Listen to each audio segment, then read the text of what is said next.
അങ്ങനെ അത്യാവശ്യത്തിൽ ആറാടുകയായിരുന്നു മുന്നണികളെല്ലാം. തിരഞ്ഞെടുപ്പ് പ്രചാരണത്തിനിടയിൽ മാവേലിക്കരയിലും ഇടുക്കിയിലും ആറ്റിങ്ങലിലും ഒക്കെ ചെറിയ രീതിയിലൊക്കെ സംഘർഷവും ഉണ്ടായി. മാവേലിക്കരയിൽ UDF പ്രവർത്തകരും പോലീസും തമ്മിലാണ് ഉന്തും തള്ളും ഉണ്ടായത്. LDF പ്രവർത്തകർ മുന്നോട്ട് വരുന്നുണ്ടായിരുന്നു. അവസാനമാണ് ഇപ്പോൾ UDF പ്രവർത്തകർ ഇങ്ങോട്ടേക്ക് എത്തിയിരിക്കുന്നത്. ഇതുവരെ UDFന്റെ സ്ഥാനാർത്ഥി ഡീൻ കുര്യാക്കോസ് ഇങ്ങോട്ട് എത്തിയിട്ടില്ല. തൊടുപുഴ ഗാന്ധി സ്ക്വയറിലാണ് മൂന്ന് മുന്നണികളുടെയും കൊട്ടിക്കലാശം തീരുമാനിച്ചിരിക്കുന്നത്.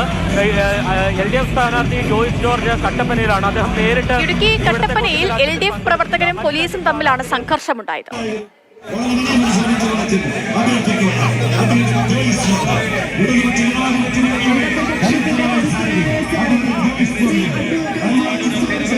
ആലത്തൂരിൽ LDF UDF പ്രവർത്തകരൊക്കെ സംഘർഷം ആയി മുഖാമുഖം വരെയൊക്കെ എത്തി.